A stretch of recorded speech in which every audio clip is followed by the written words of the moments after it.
Hello and welcome to the College at Mid-America. I'm Dr. Mikey Mewborn and I will be your professor for this semester with this course. It's good to be with you. We're going to be looking today at the class Leadership Development. This class is also noted as PM 4270. It's a 3-hour course in the spring semester of from January 21st to May 20th, 2020.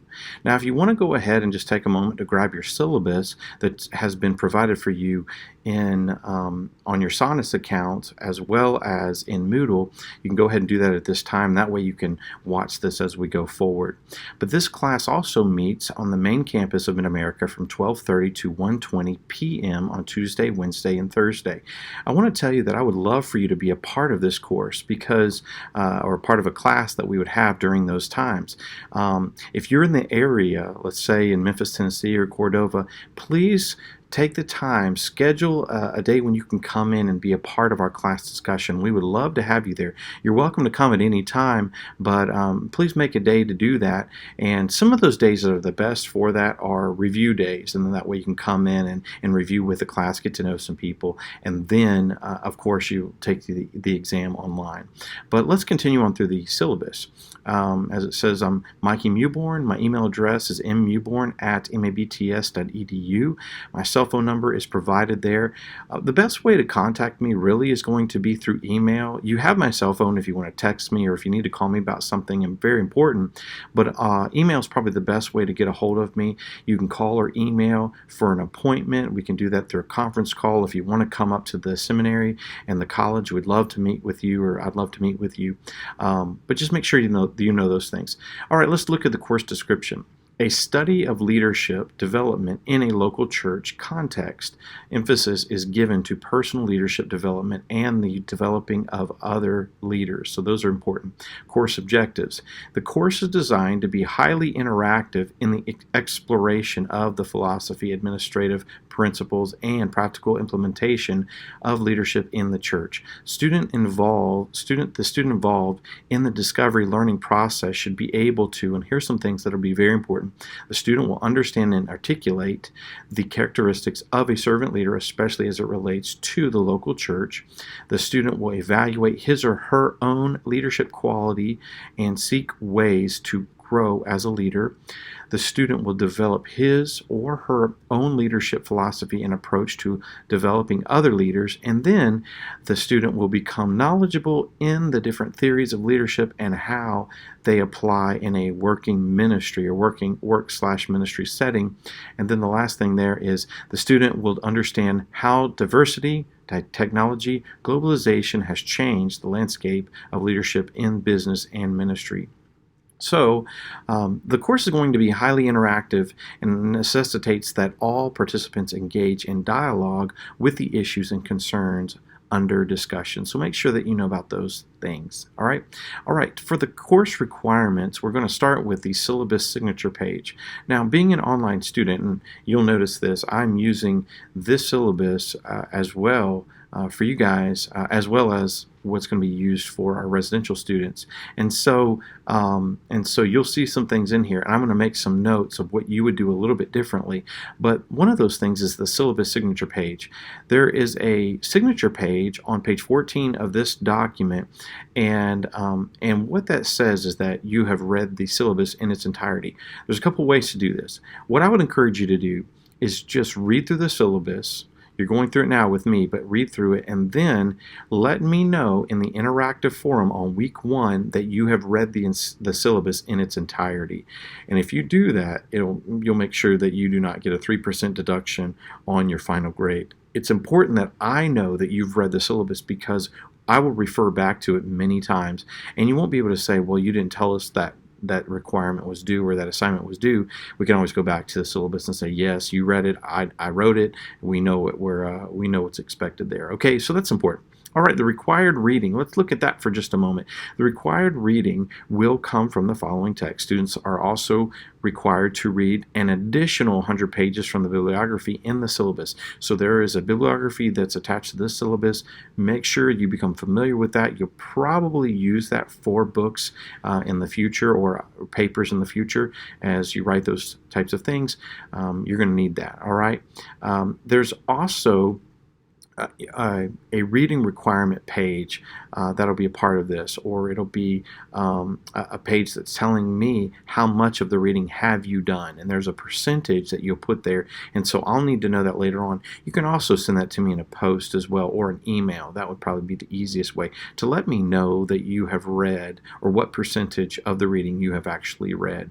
Now, our book that we'll be looking at is James Kouzes and Barry Posner, their book called The Leadership Challenge. Now, there are several editions of this, and I would be fine with you doing the 4th, the 5th, even the 6th edition, the newest one. So any one of those is fine, all right? A lot of it's just the same information, just repackaged a little bit. So I have here the 5th edition, but you're more than welcome to use even the 4th, and I'd be okay with that going up to the 6th, all right?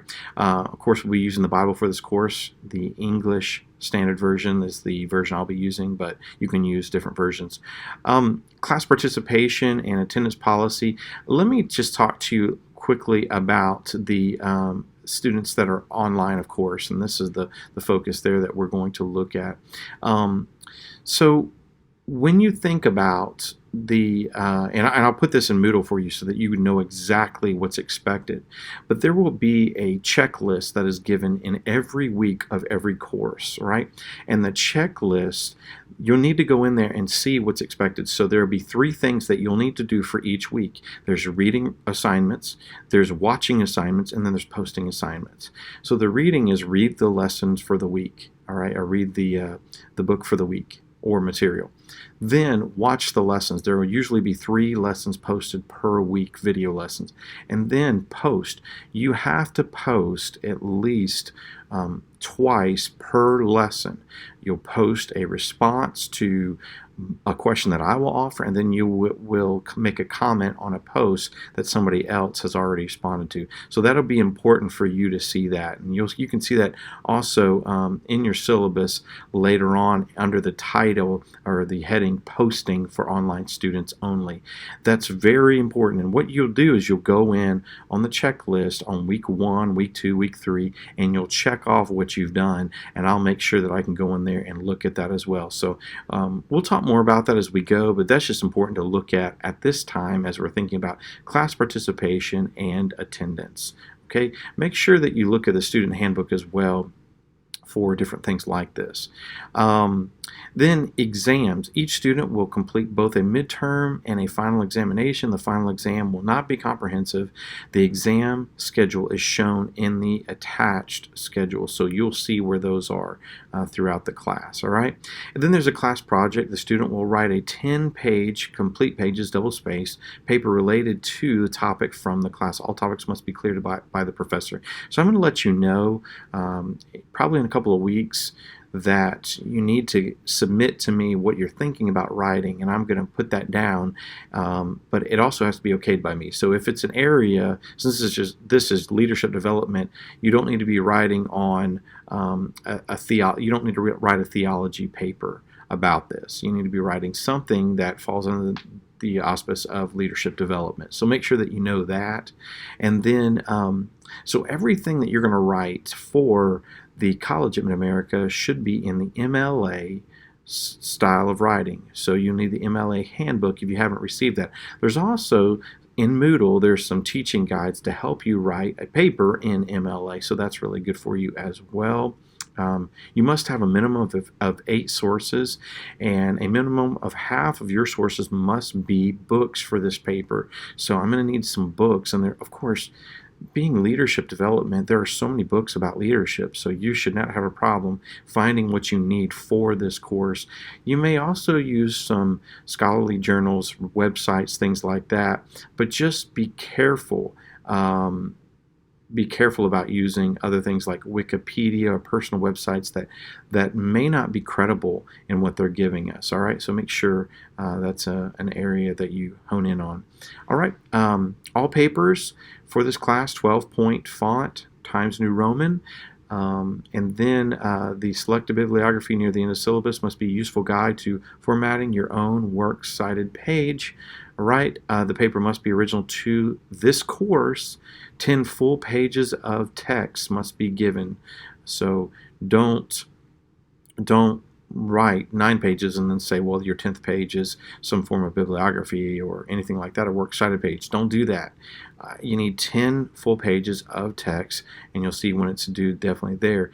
The paper will be graded using a rubric on page 11 of this syllabus, and the paper is worth 20% of your final grade. So it's very important that you make sure that you get this paper in and done correctly. All right, there's an honor code. Please no plagiarism for any of your work. That's a very important thing for us here at Mid-America, that there's no plagiarism, no cheating. Stay away from anything like that. Make sure your work is your work. And there's a lot of information about this in the student handbook as well. So make sure that you know those things. All right, about the book review. The student will write a 3 to 5 page book review about the book, The Leadership Challenge. The student should follow the guidelines of the book review worksheet on page 15 of this. All right, and then, as we talked about posting earlier, make sure that you are posting twice per lesson. That is so important, and here's why. That's how attendance will be taken. Attendance will be taken by looking at these posts. So please, when you write these posts, make sure they're under 4, or you don't have more than a maximum of 4 sentences per post, but it's easy to do. You'll just respond to a question that I will offer on the about the lesson that you'll be given, and then you respond to a post that somebody else has done or a comment, and I'll be checking those periodically to make sure everybody's doing that and you're doing it well. Okay, so make sure that you do that. All posts must be submitted for that week by Sunday night of that week at 11:59 p.m. Central Standard Time. Okay, the last thing I want to talk to you about for requirements is the Grammarly software that we have, or that's actually given to all of our students. So all students are required to use Grammarly software for any work submitted in class. So if you haven't received access to Grammarly software, or you're not aware of that with Mid-America, please contact the Campus Life office and talk to them about this. They will make sure that you're signed up for Grammarly software. Okay, so that's a very big thing. All right, another thing, late assignments. Let's talk about that for just a moment. All assignments are expected to be turned in on the date that they are due. Late assignments are penalized 5 points per day. So if you bring them in late, there's going to be a heavy penalty on those types of things. So make sure they're not late. Missed examinations. All right, here's the deal with this. If you miss an exam, which should not happen whatsoever, because I'm going to give you several days to take that exam in Moodle. So that exam will be open probably for 4 days. So if it's open for 4 days, and within those 4 days, you'll have maybe 2 hours to take that exam once you start it. All right, so you should not have any problems. I'm going to let you know the exams are coming. It's also in your syllabus. There should be no missed exams. If the exam is missed, there's going to have to be a reason for that, and we'll have to talk through that. But ultimately, you should never miss an exam, and common practices are, if you miss the exam, it cannot be made up. And it's because you have four days to do it, most likely. Okay, so make sure you know that. The class grading, the course grade will be determined as follows, and so you see the different the breakdown, I guess you would say, of how you receive your grade for this course. Okay, so make sure that you know that. Refer to the college catalog for the grading scale. The student must earn the full percentage point for each grade. For example, an average of 89.7 is an 89%, and therefore it's a B+. It is not an actual A or A-. Okay. Then you see the grade point averages are determined on a 10-point grade system. So there you can see that. As far as course and syllabus modifications, all efforts will be made to follow the syllabus as specified. Circumstances, however, may necessitate changes to the syllabus or course schedule. There may be a reason for that. Not exactly sure, but I'll make sure that you know about that. And then you can look at the class schedule in general, and you can see very clearly what week we're looking at, the date, the topic for that day, the reading assignments for that day, and then if there's a quiz or if there is an exam coming up, something like that, it's going to give you those types of things to make sure that you're aware when that is. All right. Okay. Now, as we continue on thinking through this, you're going to see when reading reports are due, term papers are due, things like that. So make sure you're aware. And then your final exam is on Wednesday, May the 20th. All right. The rest of the document that we're looking at is going to just show you the grading rubric that you'll see there, I believe on page 11 of your syllabus. And so you can walk through that. That's how I'll be grading your papers, as well as posting rubric. I'm going to be looking at how well do you do on your posts. Are they insightful? Things like that. And then you'll have your reading report. How much have you read of the books? And that'll be turned in at the end of the semester. Syllabus signature page there, page 14, and then the book review page that is available for you, or kind of a template for that on page 15. So things I'll be looking for. All right. Well, this is going to be a wonderful class. We have a lot of information to cover, but it's going to be very good and helpful for you for years to come. All right. Well, we'll talk to you very soon. It's good to be with you. God bless you. Bye-bye.